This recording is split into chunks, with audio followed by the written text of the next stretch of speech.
अभी इससे ऊपर जाएंगे, क्या करोगे चाची फिर? ऊपर कितनी लगाओगे फिर? वो यहाँ पर भी है भी एक छोटी सी प्यारी सी कहानी है, वो मैं अभी आपको सुनाने जा रहा हूँ। सड़कें गीली गीली सी लग रही होंगी आपको, और हवाएं यहाँ बहुत ठंडी ठंडी चल रही हैं आज तो। और पेड़ों को आप देख सकते हो, बहुत सारी टहनियाँ अपनी हरी हरी खो भी चुके हैं।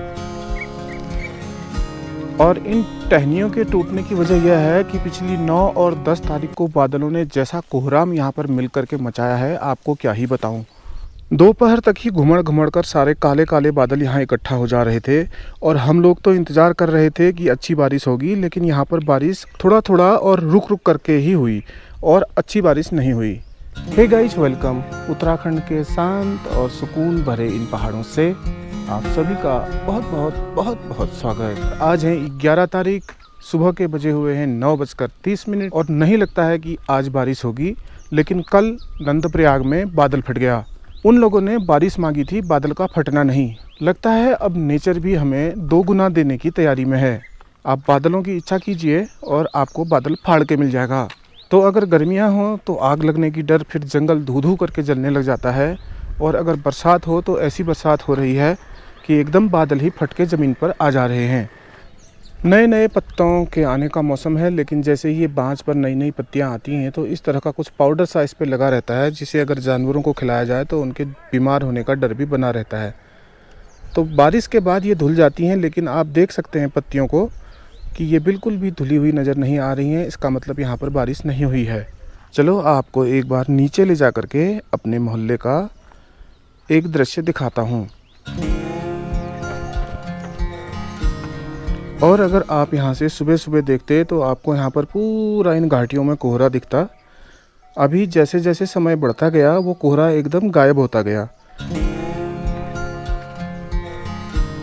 जो छोटे छोटे झाड़ होते हैं उनमें भी किसी न किसी तरह के फूल तो आते ही हैं।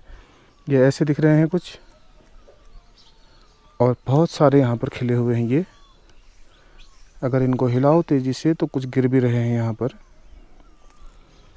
सामान्यतः जैसा वातावरण रहता है वैसा ही आज भी है, कुछ विशेष नहीं है।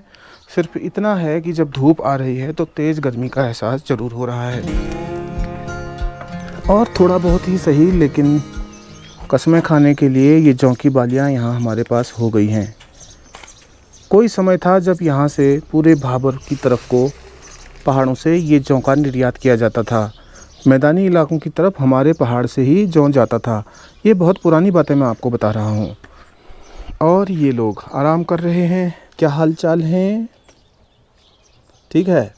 और ये आप देख रहे हो मेरा घर और साथ लगा हुआ पूरा मोहल्ला।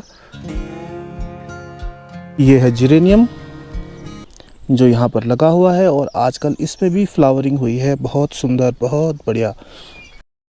ध्यान से देखिएगा, ये कौन सा प्लांट है आप इसे बता सकते हैं? कमेंट कीजिएगा। और इसे हम दाल में भी यूज़ करते हैं। ये वाला फूल एकदम लाल लाल और इतना बड़ा सा।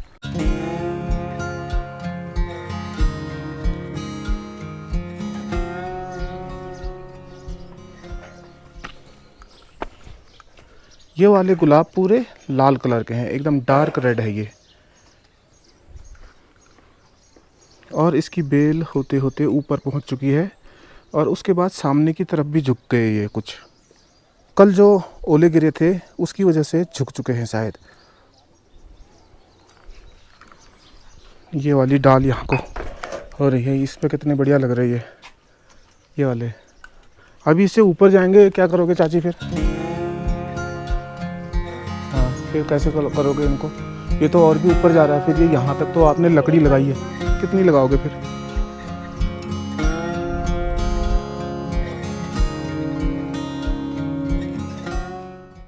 और ये जो सफ़ेद आप देख पा रहे हो, ये आ रहे हैं आजकल नींबू के पौधे में भी फूल।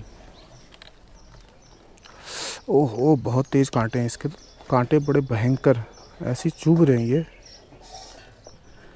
चलो एक बार आपको ऊपर ही लेके जाता हूँ। और ये है वो झाड़ी का जैसा दिखने वाला कांटेदार पत्ते वाला पेड़। क्या आप इस पेड़ को पहचानते हैं? और आजकल इस पर भी फ्लावरिंग है। देखने में भले ही आपको पेड़ झाड़ी लग रहा होगा, लेकिन उसके फूलों की खुशबू भी उतनी ही अच्छी है और उतनी ही मनमोहक है जितनी किसी और खुशबूदार फूल की। और अभी हम जा रहे हैं सामने इस सड़क के होते हुए जंगल की तरफ। पूरी बंदर सेना मिल करके गांव पर खाने की तलाश में जंगलों को छोड़कर इधर उधर भटक रही है। हाँ, ऊपर जा चुका, वहाँ पेड़ में दिख रहा मुझे। बहुत सारे होंगे, फिर ये आधे जा चुके लग रहा है ना। यहाँ पर भी है भी एक, और पीछे भी है लग रहा मुझे। मारी जंप। हमें हर चीज़ दोगुनी मात्रा में मिलने लगा है और हम चाहते भी यही हैं। कुछ जगह पर तो हम चाहते हैं कि हमें इनफाइनाइट मिल जाए और कुछ जगह पर हम चाहते हैं कि हमें 2 गुना 3 गुना 10 गुना मिले। ओशो एक कहानी कहा करते थे और एक छोटी सी प्यारी सी कहानी है, वो मैं अभी आपको सुनाने जा रहा हूँ। एक आदमी इसी तरह से जंगल में घूम रहा होता है। उसकी नज़र एक शंख पर पड़ती है। शंख वही जिसे हम मंदिर में फूंक कर बजाते हैं। उस आदमी ने यूं ही वो शंख उठा ली और वो अपने घर चला आया और घर आकर उसे मालूम हुआ कि यह शंख तो जादुई है। जैसे ही वह उस शंख के सामने कुछ भी बोलता तो तुरंत उसकी विश पूरी कर देती। अब उसके पास सब कुछ था, बंगलू, कार, जो भी हो सकता है, आप जिसकी भी इच्छा करते हैं और जिसका कोई भी इच्छा कर सकता है, वो सब सामान उसके पास था। लेकिन फिर यह सब उसको बहुत उबाऊ लगने लगा, क्योंकि जब हमको कुछ इजीली अवेलेबल हो जाता है तो हम उसकी वैल्यू धीरे धीरे कम करना शुरू कर देते हैं। और एक पुरानी कहावत तो आपको पता ही है कि घर की मुर्गी दाल बराबर। उसका मतलब केवल इतना ही है कि जो आपने अचीव किया ही हुआ है, आप उसको वैल्यू देना बंद कर देते हैं। और यही बात उस आदमी के साथ भी हुई। धीरे धीरे उसे एक ऊब सताने लगी और बहुत दिनों तक यही सब चलता रहा। वो चाहे कुछ भी इच्छा करता, उसकी इच्छा तुरंत पूरी हो जाती। उसे चाहे कुछ भी खाना होता, वो तुरंत शंख के सामने जाता और कहता कि मुझे ये चीज़ खानी है, तो उसे मिल जाती। जो चाहा जब चाहा मिल गया। उसकी यही ज़िंदगी हो गई थी। फिर एक दिन, जैसा कहते हैं ना, समय कभी एक जैसा नहीं रहता, हमेशा बदलता रहता है। इन दिनों को भी उसके बदलना ही था।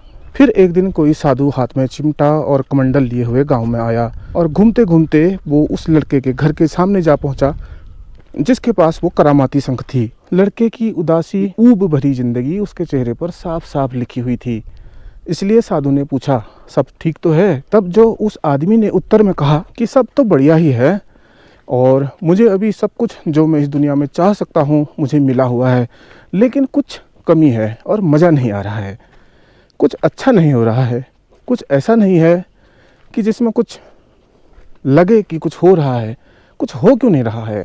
और साधु उसकी ऐसी बातों को सुनते ही समझ गए कि उसके साथ क्या किया जाना है।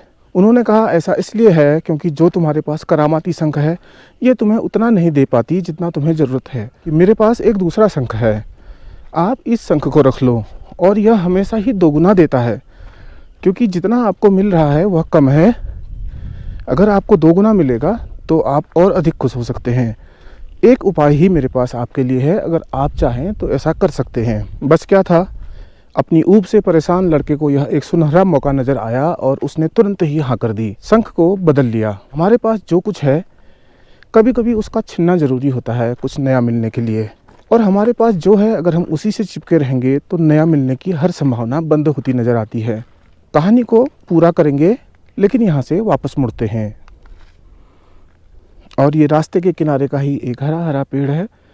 पत्तियां इसकी आजकल नई नई आई हुई हैं, जैसे आप देख रहे हैं, और इसमें छोटे छोटे फल भी आए हुए हैं। साधु शंख बदल के चला गया और जब ज़रूरत हुई तो लड़के ने उस शंख के आगे खाने की डिमांड की। मुझे 1 प्लेट शाही पनीर चाहिए। तब शंख से आवाज़ आई, 1 प्लेट का क्या करोगे, 2 ले लो। लड़का सोचने लगा, यह तो बहुत बढ़िया है, 1 मांगो और 2 मिलता है, क्या पता कुछ नया ही मिल जाए। कभी मैं कुछ ऐसा मांगूं और कुछ मुझे अच्छा सा मिल जाए, कुछ नया सा मिल जाए। उसने कहा, फिर ठीक है, 2 ही प्लेट दे दो। थोड़ी देर रुकने के बाद शंख से आवाज़ आई, 2 का क्या करोगे, 4 ले लो। थोड़ी देर रुककर लड़के ने फिर कहा, 4 ही दे दीजिए। और फिर शंख से वही आवाज़ आई कि 4 का क्या करोगे, 8 ले लो। अब तो लड़का बहुत परेशान हो गया। उसने कहा, हो सकता है कि खाने के साथ कुछ गलती हो रही हो सकता है कि जो मैं मांग रहा हूँ वह इस शंख को पसंद नहीं आ रहा हो। तो उसने अपनी चॉइस को चेंज करना बेहतर समझा। उस रात लड़का भूखा ही सो गया। दूसरे दिन सुबह सुबह फिर शंख से उसने बोला, मुझे पानी की 1 बाल्टी दे दो। शंख से आवाज़ आई, 1 का क्या करोगे, 2 ले लो। अब तो लड़के ने अपना सिर पकड़ लिया क्योंकि उस शंख से आप चाहे कुछ भी कहो, उसको डबल करके बोल देती थी, देती तो कुछ भी नहीं थी, सिर्फ आपको सपने ही दिखाती थी। आप अपने सपनों के लिए शंख से कहते थे, शंख उन सपनों को दुगना करके आपको दे देती थी। लेकिन हमेशा से ही इस देश में ऐसी मान्यता रही है कि साधु झूठ नहीं बोलते, और साधु ने उस समय झूठ भी नहीं बोला। उसने इतना ही तो कहा था कि जितना भी मांगो यह शंख उसका दोगुना कर देती है, और वास्तव में वह शंख उसको दोगुना ही करके बोल देती है, देती नहीं है। अगर वीडियो में यहाँ तक बने हुए हैं तो वीडियो को लाइक कर दीजिएगा, चैनल पर अगर नए हैं तो सब्सक्राइब कर दीजिएगा। इससे मुझे आगे भी काम करते रहने का और आपको इन खूबसूरत पहाड़ों को दिखाते रहने का उत्साह प्राप्त होता है। इतना सारा ऐश्वर्य, इतना सारा संसार, इतना सारा जीवन, साफ पानी, हवा, शांति, सुकून और रहने की ये जगह, सब कुछ तो हमें मिला हुआ है, लेकिन फिर भी हमें प्रकृति से दुगना ही तो चाहिए। हमें साफ पानी की जगह तेल चाहिए। सब चीज़ें हमें दुगनी रफ्तार से और दुगनी मात्रा में चाहिए। जो शंख अभी हमारे पास है, बहुत दिनों बाद कोई न कोई साधु आकर के उसको बदलने ही वाला है, और हमें एक ऐसा झुंझुना पकड़ा के चल देने वाला है जो हमें सिर्फ दुगना देने का वादा ही कर सकता है, और हमारे पास जो है उसे भी छीन ही सकता है। और फाइनली उस लड़के का हुआ ये कि उसकी हालत और भी ख़राब हो गई थी पहले से, और वह अपने उसी हाल पर आ गया था जहाँ से उसने शुरू किया था, और उसे फिर से अपना काम सब खुद करना पड़ा। लेकिन उसने अपने जीवन में ये जाना कि जितना होता है कभी कभी उतने पे संतोष कर लेना बहुत अच्छी बात होती है। विकास इतना अंधाधुंध और इतना अनियंत्रित भी नहीं होना चाहिए कि वो विनाश के ही बीज लेकर आ जाए।